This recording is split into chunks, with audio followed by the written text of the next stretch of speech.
O Carlos susteve a respiração e abriu a sua encomenda da Amazon. É um novo aspirador robô que vai deixar o seu chão impecável por um preço muito mais baixo do que ele estava à espera. Para o Carlos, é 5 estrelas. Desde aspiradores robô a eletrodomésticos para a cozinha e muito mais. Encontre os produtos com as melhores opiniões a preços que vai adorar hoje mesmo na Amazon.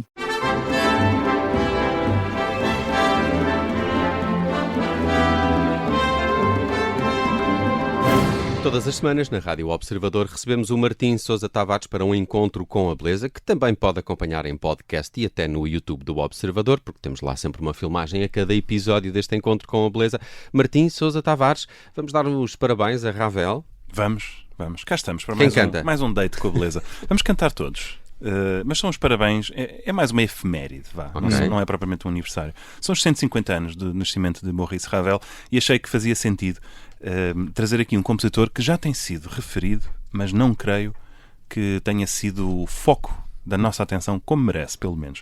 Até porque ele é uma daquelas junções muito interessantes, quando se juntam dois pais com mundos muito diferentes, não é? E nós até ficamos curiosos, o que vai sair dali com este cocktail? Então, ele é um compositor francês, mas é filho de um engenheiro suíço, e não há nada mais boring do que dizer um engenheiro suíço, não é? E uma mãe do País Basco, uma livre pensadora. Mas o pai dele, para plot twist, na verdade, de boring não tem nada. É sim um engenheiro suíço, não tem culpa de ser suíço, mas era um verdadeiro engenhocas que está ali anos 60, do século XIX, a certa altura consegue ir longe na carreira porque inventou um motor a 2 tempos para uma espécie de protótipo de automóvel, só que era um motor a vapor. Não andava muito rápido aquilo. Então, a certa altura, inventa aquilo que vai ser o mecanismo do jacuzzi. What? Sim. Ok. Mas, na verdade, esse nem é o seu claim to fame. Aquilo que o fez, de facto, famoso. Isto é muito cómico. Era um vórtice da morte. Sabem o que é o vórtice da morte? Estão a ver nos circos aquela espécie de espiral já sei. Que fica tipo uma mota... Sim. Isso é um poço da morte. Pronto, na altura chamava-se como o Poço da Morte, nas histórias populares. Sim, exatamente. Ele inventou um protótipo daquilo que andava em digressão com o circo do Barnum and Bailey, portanto os Ringling Brothers, aquele de grandes circos que tinha os freak shows, a mulher com barba, a criança com 1,98m, esse género de coisas, essas atrações surreais, não é? Exatamente. Coney Island, não é? Sim, completamente. E ele inventou esta coisa, esta geringonça, que teve que ser descontinuada por razões óbvias, porque há um dia que dá-se um acidente, que ele salta fora do vórtice e vão as pessoas, vai o piloto, enfim, vai tudo. Mas pronto, este era o pai deste compositor. A mãe, lá está, uma senhora do País Basco que tinha pouca escolaridade, mas muito pensamento, e ambos adoravam música. Portanto, o que é que o filho tem? Tem um pai que está sempre a inventar engenhocas em casa, né? Que devia estar sempre ali a mexer, a abrir o comando da televisão. Claro que avant la lettre, mas estão a ver esse género de pessoas, não é? Sim. Recebe uma coisa e desmonta. E isto vai fazer dele um músico que funciona precisamente assim. Portanto, ele era um engenhocas da música. Era de uma organização, passava ali dias e dias a escolher que nota é que vai para onde e não sei o quê. Ao mesmo tempo em que ele tinha este rigor extremo, era um dandy. Portanto, saía àquele lado da mãe, um gosto no vestir-se, em ter assim roupas de grande qualidade. O tipo de pessoa que se calhar não tem nem um franco de poupança, mas tem umas roupas maravilhosas e está sempre perfumado, com uma rosinha fresca na lapela. Dá gosto, não é? Dá gosto de ver um artista assim, não é um boémio. E, portanto, é interessante porque há aqui um lado muito expansivo, muito apaixonado, mas por outro, de um rigor extremo. Portanto, alguém que se calhar passava 2 horas a fazer a toilette antes de sair de casa.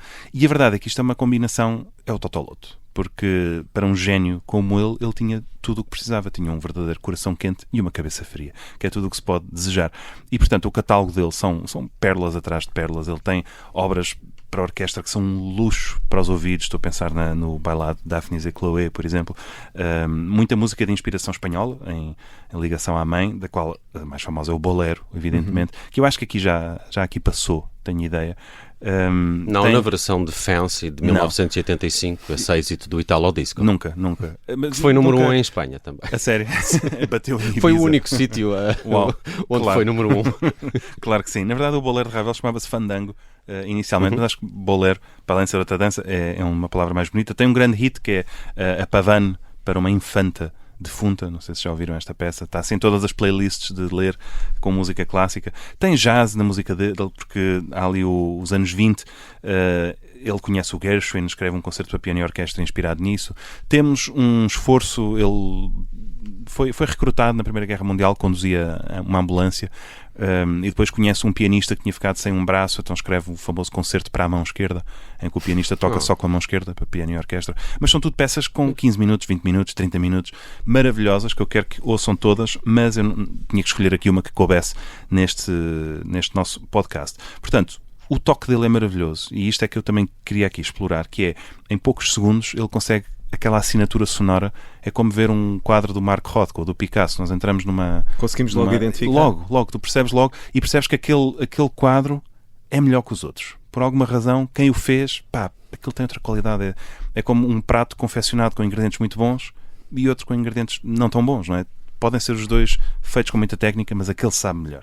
E, portanto, vamos ouvir uma peça dele que é pouco famosa, que chama-se Minueto, sobre o nome de Haydn. Haydn era um compositor que tinha morrido em 1809, e em 1909 fez-se assim uma coletânea, peças para honrar o centenário da morte do senhor, e ele escreve esta peça que tem um som redondo, transparente, frio no piano. Bastam 3 notas e estamos no mundo de Ravel.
Estava a pensar, sabem onde é que vocês já ouviram música de Ravel? Viram o Call Me By Your Name? Sim. Tem presente uma música de piano muito bonita nesse filme. Sim. Muito bonita mesmo. Mas é Ravel? É Ravel, Okay. É uma peça dele. Tinha pensado um trazer essa, Sufjan só que... Stevens nessa banda sonora. Sim. Também já ouvimos Ravel no episódio dedicado ao avô do heavy metal, que passou aqui, creio que o mês passado. O mês passado. Foi ele que fez a orquestração daquela peça. Muito giro. É ele é muito ligado ao impressionismo, não é? Exatamente, é um dos grandes nomes dessa estética. E 150 anos, mas está... Não, de cabeça está aqui para as curvas. Por acaso não está nada, ele morreu precisamente de problemas de cabeça. Teve um acidente de carro num táxi nos anos 30, uma coisa assim. Acho que bateu com a cabeça e nunca mais foi o mesmo. Começou a ter perdas de memória, enxaquecas, e sujeitou-se a uma operação ao cérebro em 1937. Uma lobotomia. Praticamente, né? Qualquer operação ao cérebro em 1937 era uma lobotomia, de certa forma. E coitado, morreu disso. Que engraçado. O vocalista dos In Excess tem uma história parecida. Nunca mais foi o mesmo depois de uma pancada na cabeça. A sério? Sim. Pois. Perdeu o olfato na altura, mas depois outras coisas também. Pois. Perdeu outras coisas. Parecendo que não, a cabeça é verdade, é frágil. Não é? Pensem sobre isso. É essa a mensagem que deixamos no Encontro com a Beleza. Não acabem como o Ravel. Desta semana, 150 anos de Ravel, como sempre, trazidos aqui à Rádio Observador pelo Martim Sousa Tavares. E obrigado por isto. Um abraço. Obrigado, Martim. Até para a semana.